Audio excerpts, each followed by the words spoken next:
Hello everyone, मैं ब्रजेश कुमार अपने YouTube channel GK by Brajesh पे आपका स्वागत करता हूं। दोस्तों, आपका ये करंट अफेयर का आपका 30 और 31 जुलाई का है, जो कि आपका 1 अगस्त के दिन आ रहा है। तो इसको मैं यहाँ पर आपको यहाँ पर जो इंपॉर्टेंट क्वेश्चन है उसको डिस्कस करूँगा, ठीक है। क्योंकि जब पूरे दिन की घटनाएं घट जाती है तो उसको अगले दिन ही बताना उचित रहता है। तो यहाँ पर ये जुलाई का लास्ट वीडियो है, तो और सारी प्ले बना दी गई है और वहाँ से आप जाकर वीडियो सारे देख सकते हैं। इसी तरह मैंने जून की बना दी थी। तो लगातार डेली करंट अफेयर के माध्यम से आप अपने एग्जाम की तैयारी को और मजबूत कर सकते हैं। तो जो लोग नए हैं, प्लीज़ चैनल को सब्सक्राइब करें। और हमारा यहाँ पर पहला प्रश्न है, किस दिन विश्व ORS दिवस मनाते हैं? ओरल रिहाइड्रेशन सोल्यूशन इसको बोलते हैं, ठीक है। तो 27, 28, 29 या 30 जुलाई। तो यहाँ पर क्या हो जाएगा? 29 जुलाई आंसर हो जाएगा कि हर साल 29 जुलाई को ORS दिवस मनाते हैं। इसका पूरा नाम ओरल रिहाइड्रेशन सोल्यूशन है। इसकी खोज एक भारतीय थे, डॉक्टर दिलीप महालनोबिस ने की थी। 1971 के दौरान युद्ध के दौरान पश्चिम बंगाल के कबूगांव के शरणार्थी शिविर में स्वेच्छा से सेवा कर रहे थे। 1971 हम लोगों ने पाकिस्तान के साथ लड़ा था, मतलब बांग्लादेश को आज़ाद कराया जा रहा था। उसी समय पाकिस्तान वाले भी डायरेक्ट मतलब उन्हीं की तरफ से लड़ रहे थे। तो मतलब बांग्लादेश आज़ाद हुआ था इंडिया के सहयोग से, और पाकिस्तान वाले अगेंस्ट हम लोगों के, ठीक है। तो यहाँ पर उसी समय की बात है। और इन्होंने एक साधारण मिश्रण से इन्होंने हैजा से हज़ारों लोगों की जान बचाई। उस समय भारत के सामने भयानक महामारी थी, इसलिए इस खोज को 20वीं सदी की सबसे महत्वपूर्ण चिकित्सा खोज माना जाता है।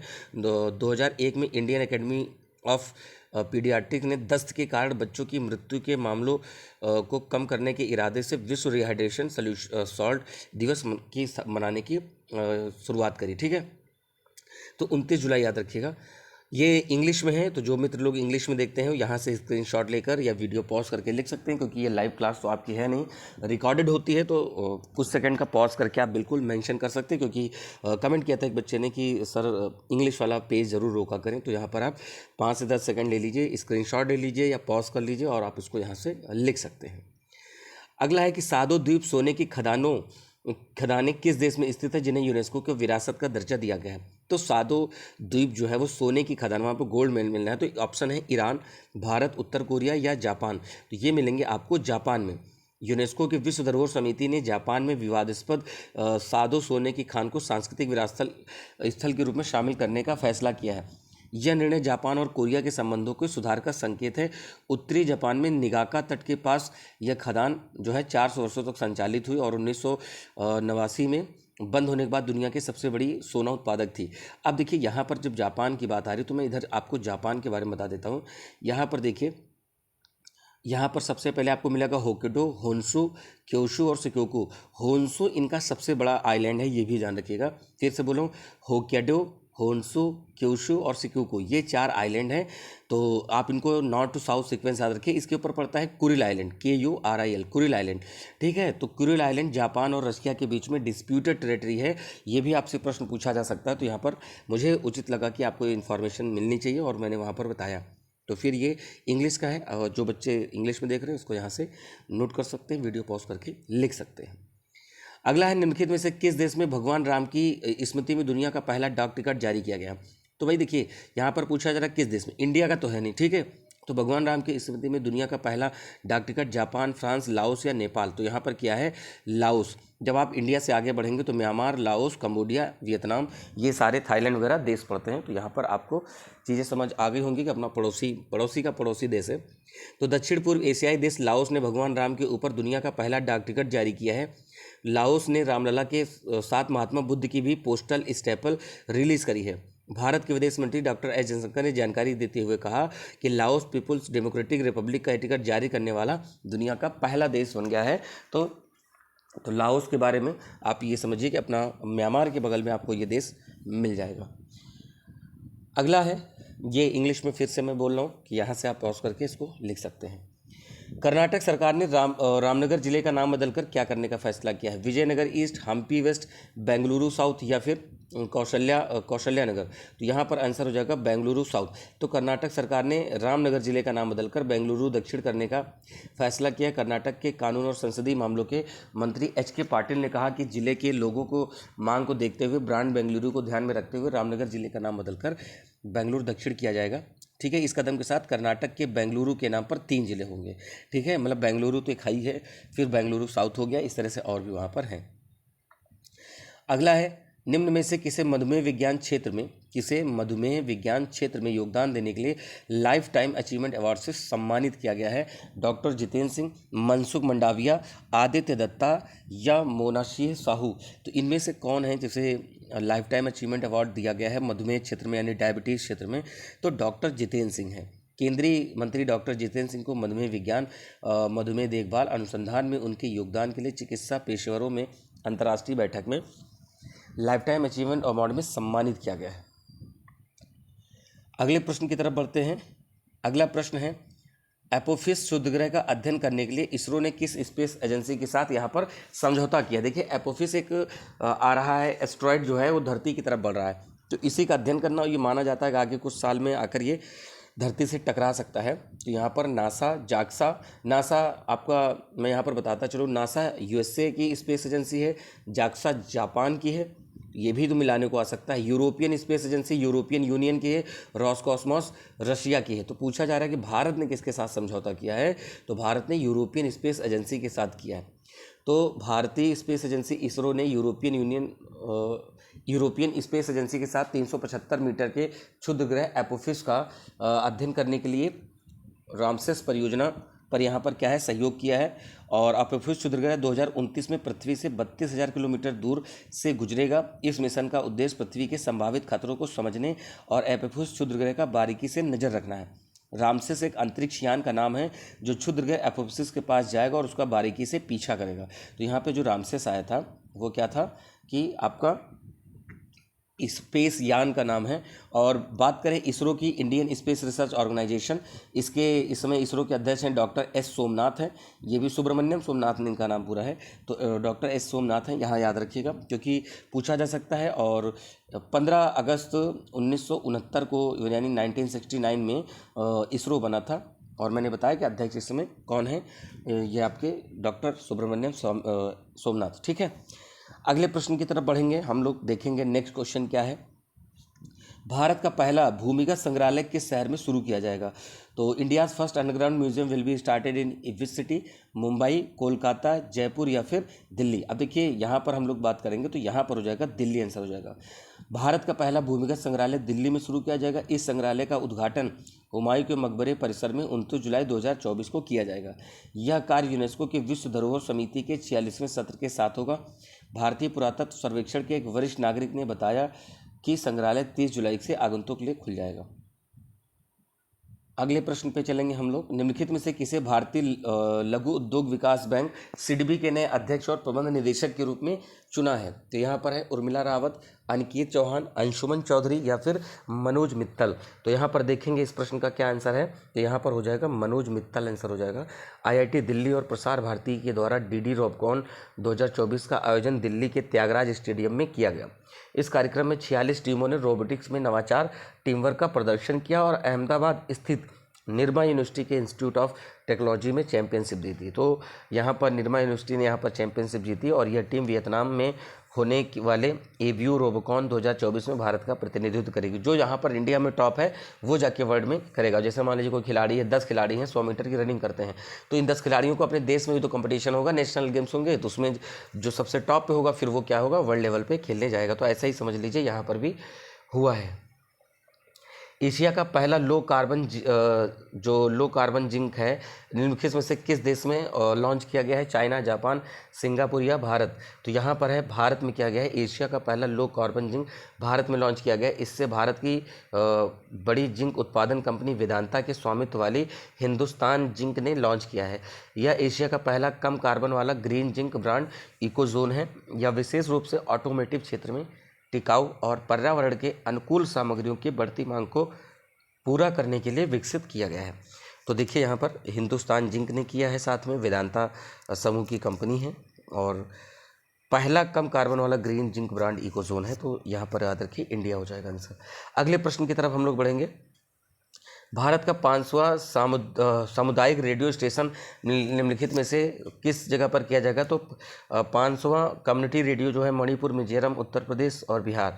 तो यहाँ पर मिजोरम आंसर हो जाएगा। भारत का 5वां सामुदायिक रेडियो स्टेशन मिजोरम के आइजोल में किया जाएगा, कैपिटल है। इसका उद्घाटन केंद्रीय मंत्री अश्विनी वैष्णव, सूचना प्रसारण मंत्रालय, भारत सरकार ने मिजोरम के आइजोल में किया। ठीक है। और इसका जो नाम रखा गया है वो रखा गया है अपना रेडियो 90.0 FM रखा गया है। तो ये रेडियो फ्रिक्वेंसी है जिस पे रखा जाता है। जैसे आप कहीं पर देखते होंगे रेडियो मिर्ची आता है 98.3, फिर आपका रेडियो सिटी है 91.1। तो इस तरीके से कुछ चैनल होते हैं जिनकी जो रेडियो फ्रिक्वेंसी होती है और लोग उस पर क्या है कि अपने शहर के बारे में या गाना सुनते हैं, इस तरीके से है। ठीक है, अगले प्रश्न की तरफ बढ़ेंगे। हाल ही में आयोजित विमेंस एशिया कप में 2024 का खिताब किसने जीता है? तो श्रीलंका, भारत, अफगानिस्तान, बांग्लादेश। तो यहाँ पर श्रीलंका ने जीता है इंडिया को हराकर। महिला एशिया कप 2024 का आयोजन श्रीलंका में किया गया। महिला एशिया कप 9वां संस्करण था। मेजबान श्रीलंका महिला टीम ने क्रिकेट टीम ने पिछली बार की विजेता भारतीय महिला टीम को हराकर जीता। ठीक है, श्रीलंका महिला टीम ने पहली बार एशिया खिताब जीता है, तो ये याद रखिएगा। इंडिया को यहाँ पर हार मिली थी। ठीक है, चलिए अगले प्रश्न में बढ़ते हैं। निम्नलिखित में से किस दिन अंतर्राष्ट्रीय बाघ दिवस मनाते हैं? टाइगर दिवस 27, 28, 29, 30। मैंने बहुत बार बताया इस प्रश्न को दिवस वाले में, तो आपका 29 जुलाई है। ठीक है, एक और बता दें 29 अगस्त भी होता है। 29 अगस्त क्या है? 29 अगस्त का स्पोर्ट डे होता है।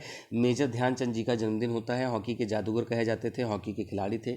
तो उन्हीं पर सबसे जो स्पोर्ट अवार्ड सबसे ज़्यादा बड़ा है वो मेजर ध्यानचंद खेल रत्न पुरस्कार है। इससे पहले मेजर ध्यानचंद खेल रत्न पुरस्कार का नाम राजीव गांधी खेल रत्न पुरस्कार था, ये याद रखिएगा। तो सबसे बड़ा प्रेजेंट टाइम में मेजर ध्यानचंद खेल रत्न अवार्ड है। एक मैंने कल बताया था आपको उसमें जीएस के वीडियो में, द्रोणाचार्य अवार्ड दिया जाता है कोचेस को, अर्जुन अवार्ड मिलता है प्लेयर्स को, जो हमारे प्लेयर खेलते हैं उनको अर्जुन अवार्ड दिया जाता है। तो बात करें यहाँ पर 29 जुलाई को हर साल बाघ दिवस मनाया जाता है, या दिवस बाघों के संरक्षण के बारे में जागरूकता। ठीक है, तो यहाँ पर देखिए एमपी को हम लोग टाइगर स्टेट कहते हैं। एमपी में बहुत सारे टाइगर मिलेंगे। ठीक है, वन्य जीव कोष के अनुसार भारत में बाघों की आबादी वर्तमान में स्थिर है और बढ़ रही है। ठीक है, और यहाँ पर एक क्या है कि प्रोजेक्ट टाइगर के द्वारा 1973 में प्रोजेक्ट टाइगर शुरू हुआ था और एक टाइगर अभ्यारण्य की स्थापना की गई थी। इनका प्रबंधन राष्ट्रीय बाघ संरक्षण प्राधिकरण के द्वारा किया जाता है। तो एमपी को टाइगर स्टेट बोलते हैं, ये भी याद रखिएगा। एमपी में ही सबसे ज़्यादा है। ठीक है, अगले प्रश्न की तरफ बढ़ेंगे। विश्व शिक्षा सम्मेलन 2024 का आयोजन कहाँ किया गया है, जिसमें आधिकारिक तौर पर टेक लीडर्स फोरम इंडिया टेल्फी की शुरुआत करी गई है? ठीक है, तो दुबई, पेरिस, बर्लिन या फिर नई दिल्ली। तो यहाँ पर हो जाएगा दुबई। दुबई की हमदान बिन मोहम्मद स्मार्ट यूनिवर्सिटी में federation of economic development association के द्वारा विश्व शिक्षा सम्मेलन 2024 का आयोजन किया गया है। इस सम्मेलन में आधिकारिक तौर पर टेक लीडर्स फोरम के इंडिया को शुरुआत किया गया। तो यहाँ पर जो पॉइंट समझाने वाले थे मैंने बताया, बट ये दुबई में इसका आयोजन किया गया है। तो ये इंग्लिश में है, जो मित्र लोग देख रहे हैं उसको यहाँ से लगातार लिखते चलें। अगले प्रश्न की तरफ बढ़ेंगे। निकोलस मादुरो ने निम्नलिखित में से किस देश में राष्ट्रपति का चुनाव जीत लिया है? तो Nicolas Maduro Mexico, Venezuela, Hungary या इटली। तो यहाँ पर है वेनेजुएला। वेनेजुएला बताएं तो ये साउथ अमेरिका है, साउथ अमेरिका कंट्री, इसी के ऊपर में वेनेजुएला पड़ता है। और वेनेजुएला में माना जाता है कि सबसे जो क्रूड ऑयल यानी कच्चे तेल के जो स्टोरेज है प्रमाणित कि हाँ यहाँ पर हैं, वो सबसे ज़्यादा यहीं पर आपको देखने को मिलेंगे, वेनेजुएला में। ठीक है, तो निकोलस मादुरो को वेनेजुएला का राष्ट्रपति घोषित किया गया है। नेशनल इलेक्टोरल काउंसिल द्वारा निकोलस मादुरो को वेनेजुएला का राष्ट्रपति चुनाव घोषित किया गया है। तो ये बिल्कुल पॉइंट याद रखें। और 2031 तक ये क्या करेंगे, यहाँ के प्रेसिडेंट बने रहेंगे। साउथ अमेरिका का देश हो सकता है कल को नाम पूछे और लिख दे वेनेजुएला नॉर्थ अमेरिका का, आप फंस जाएंगे वहाँ पर। तो कॉन्टिनेंट भी याद रखना है। 54वें अंतर्राष्ट्रीय भौतिकी ओलंपियाड का आयोजन किस देश में किया है, जिसमें भारत को चौथा स्थान प्राप्त किया है? Physics olympiad. एक दिन मैंने मैथ ओलंपियाड के बारे में बात करी थी, अगर आप लगातार वीडियो देख रहे होंगे तो बिल्कुल पता रहेगा। तो यहाँ पर है अंतर्राष्ट्रीय भौतिकी यानी फिजिक्स का ओलंपियाड जो है ईरान, भारत, इंग्लैंड, जर्मनी। तो यहाँ पर किया गया है, ईरान में किया गया है। ठीक है, अभी आपने सुना होगा कि ईरान के दो जो लीडर हैं, कह सकते हो लीडर से मतलब है कि वहाँ के जो कुछ आतंकवादी ग्रुप हैं उनके लीडर की यहाँ पर कल मृत्यु हो गई है, मतलब हत्या करवा दी गई। वो इजराइल ने करवाया या क्या है, तो ऐसा आप अभी लगातार न्यूज़ में सुन रहे होंगे। ठीक है, और ईरान के जो राष्ट्रपति थे उनकी जहाज़ दुर्घटना में मृत्यु हुई थी, उसके बाद नए राष्ट्रपति बने थे। अगर आपको पता है तो कमेंट करें, मैंने बताया था। यहाँ पर 21 जुलाई से 29 जुलाई तक ईरान के इस्फहान में 24वें अंतर्राष्ट्रीय भौतिक ओलंपियाड का आयोजन किया गया है। भारत को यहाँ पर आई थिंक चौथा था, तीसरा नहीं, भारत चौथा है, वियतनाम के साथ चौथे स्थान पर रहा। ठीक है, चीन पहला है, रूस दूसरा है, रोमानिया तीसरा है। यहाँ पर तीसरे की जगह चौथा कर लीजिएगा, क्योंकि क्वेश्चन में ही चौथा पॉइंट दिया हुआ है। हाल ही में अंतर्राष्ट्रीय जैव विविधता दिवस का, तो देखिए मैंने जैव विविधता दिवस बहुत बताया था, तो 22 मई का होता है, ठीक है, ऐसे मैंने बताया था। 22 मार्च को आप याद रख लो जल दिवस, और 22 अप्रैल को पृथ्वी, जल होगा तभी पृथ्वी बचेगी, और फिर 22 मई तो जल है, पृथ्वी है यानी जमीन है, तो फिर हमें क्या है, पेड़ पौधे मिलेंगे यानी विविधता मिलेगी, जीव जंतु मिलेंगे, तो ऐसे याद कर लीजिए। 5 जून को पर्यावरण दिवस होता है, पर्यावरण दिवस भी मैंने आपसे बताया 5 जून। 2 फरवरी को वेटलैंड डे होता है, मैं भी इन्वायरमेंटल वाले सब बता रहा हूँ। 2 फरवरी को वेटलैंड डे होता है, फिर उसके बाद 5 जून को आपको पर्यावरण दिवस होता है, 16 सितंबर को आपको होता है ओजोन दिवस होता है, 28 फरवरी को साइंस डे होता है, ठीक है। तो अब इस तरीके से प्रश्न जब आप करेंगे, सॉल्व करेंगे, तो आपका कहाँ से छूटेगा। अब लगातार दिवस को मैं रिवाइज कराता रहा हूँ, और 2-3 और भी बोल देता हूँ, जैसे आपका 26 नवंबर को कॉन्स्टिट्यूशन डे, 31 अक्टूबर को आपका होता है national unity day Sardar Vallabh भाई पटेल के जन्मदिन पर, 1 दिसंबर को एड्स दिवस, 25 दिसंबर को सुशासन दिवस, 12 जनवरी को national youth day Swami Vivekananda ji का जन्म, 23 जनवरी पराक्रम दिवस, जिसमें से क्या होता है कि सुभाष चंद्र बोस की जयंती है, 25 जनवरी को मतदाता दिवस मनाते हैं क्योंकि इलेक्शन कमीशन इसी दिन फॉर्म हुआ था, ठीक। 30 जनवरी को मार्टायर डे यानी शहीद दिवस मनाते हैं, ठीक है। 15 जनवरी आपका आर्मी डे यहाँ पे छूट गया। फिर उसके बाद मैंने फरवरी के बताया, मार्च के बताया, अप्रैल के बताए। 29 जुलाई को भी मैंने डिस्कस किया है कि आपका टाइगर दिवस होता है, 11 जुलाई को आपका यहाँ पर जनसंख्या दिवस होता है, 29 अगस्त को स्पोर्ट डे होता है, और 16 सितंबर को ओजोन दिवस। तो देखिए ओवरऑल 20-25 के आसपास मैंने बताया है, अगर आप लगातार याद करे रहेंगे तो कहीं से भी कोई नुकसान नहीं होगा। तो चलिए अगले प्रश्न की तरफ बढ़ते हैं, क्योंकि ज़्यादा क्वेश्चंस को डिस्कस मैं इसलिए कर देता हूं कि आपको बार बार रिकॉल होता रहे और आपको लगे कि हाँ ये तो बिल्कुल पढ़ा हुआ है, तुरंत आप टिक करें। तो अंतर्राष्ट्रीय जैव विविधता दिवस 22 मई को, इसकी थीम देख लीजिए, योजना का हिस्सा बने, ठीक है, be part of a plan. तो ये आपसे थीम बहुत पूछी जाती हैं, और खासकर आपका पीसीएस आरओ, बाकी एसएससी वगैरह में भी पूछा जा सकता है, बट सबसे ज़्यादा पूछेंगे डे बताइए आप, ठीक है, तो ये याद रखिएगा। अगला है, हाल ही में वर्ल्ड प्रेस फ्रीडम इंडेक्स में भारत को कौन सा स्थान मिला है। तो देखिए भाई, प्रेस फ्रीडम इंडेक्स में भारत का स्थान बहुत नीचे है, 158, 59, 60, 61, तो यहाँ पर 159वां है। इससे पहले आपको बताएं 2023 में भारत कितने पे था, 161 नंबर पे था, 2 अंकों का सुधार हो गया है। रिपोर्टर्स विदाउट बॉर्डर्स द्वारा जारी नवीनतम वार्षिक विश्व प्रेस स्वतंत्रता सूचकांक 2024 में 21वां संस्करण में भारत 180 देशों में 159वें स्थान पर रहा। देखिए यहाँ लिखा है 2023 में 161वें पर रहा, जैसा कि हमने बताया भी था। रिपोर्ट कौन देता है, रिपोर्टर्स विदाउट बॉर्डर्स यहाँ पर रिपोर्ट जारी करता है, ठीक है। चलिए अगले प्रश्न की तरफ बढ़ेंगे। हाल ही में यूनिसेफ इंडिया ने किसे अपना ब्रांड एम्बेसडर नियुक्त किया है, आलिया भट्ट, दीपिका पादुकोण, करीना कपूर या कीर्ति सेनन, ठीक है। तो इंडिया यूनिसेफ की जो बात हो रही है, इसमें अपना जो ब्रांड एम्बेसडर चुना है, यहाँ पर बात हो रही है, तो यहाँ पर करीना कपूर को, यूनिसेफ इंडिया के द्वारा करीना कपूर को अपना नया राष्ट्रीय राजदूत घोषित किया गया है। प्रियंका चोपड़ा यूनिसेफ परिवार में उनका स्वागत किया, क्योंकि प्रियंका चोपड़ा पहले से जुड़ी हुई हैं, और 1965 में नोबल पुरस्कार मिला था यूनिसेफ को, ठीक है, नोबल का शांति पुरस्कार, ठीक है। चलिए अगले प्रश्न की तरफ बढ़ेंगे, बस खत्म ही होने वाले हैं। हाल ही में आयुसीएन के पर्यवेक्षण में नीलगिरी ताहर सर्वेक्षण कहाँ शुरू किया गया, तमिलनाडु, महाराष्ट्र, गोवा या कर्नाटक। तो देखिए तमिलनाडु में किया गया है, तमिलनाडु सरकार ने अपने राज्य पशु नीलगिरी ताहर को 3 दिवसीय सर्वेक्षण किया है। इस सर्वेक्षण का उद्देश्य है कि लुप्तप्राय प्रजातियों को बेहतर ढंग से संरक्षित करना। भारतीय वन्य जीव संस्थान, world wide for nature and IUCN के सहयोग से किया है।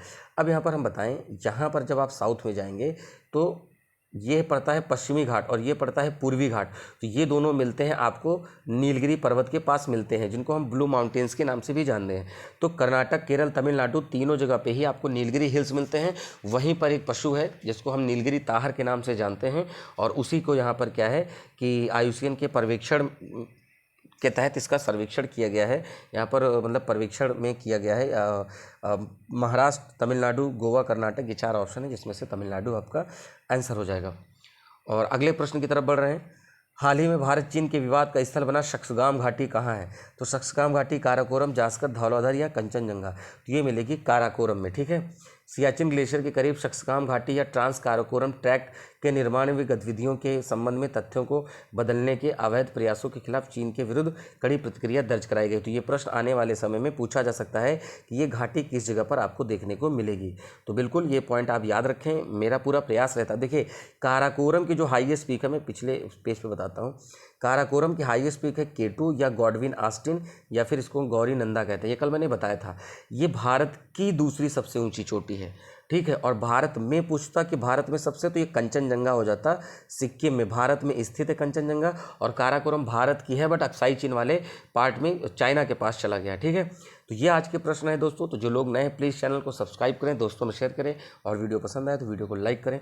ठीक है, तो हम लोग ऐसे ही चीज़ों को डिस्कस करते रहेंगे। जीएस के वीडियो मैंने लगातार डाल रखे हैं, आप वहाँ से लगातार देखते रहें। आपके यूपीपी, एसएससी, सीजीएल, एमटीएस किसी भी प्रकार की उसमें कोई दिक्कत नहीं आएगी। वहाँ पर हिस्ट्री, ज्योग्राफी, पॉलिटी सब चीज़ें कराई जा रही हैं। और साथ में हमारे 1000 लूसेंट जीके की जो प्लेलिस्ट बनी है उसको जरूर देख लें, आपकी सारी समस्या का समाधान हो जाएगा। ठीक है, चलिए मिलते हैं अपने नए वीडियो में नए क्वेश्चन के साथ, नई एनर्जी के साथ। तब तक के लिए नमस्कार, थैंक यू, जय हिंद दोस्तों।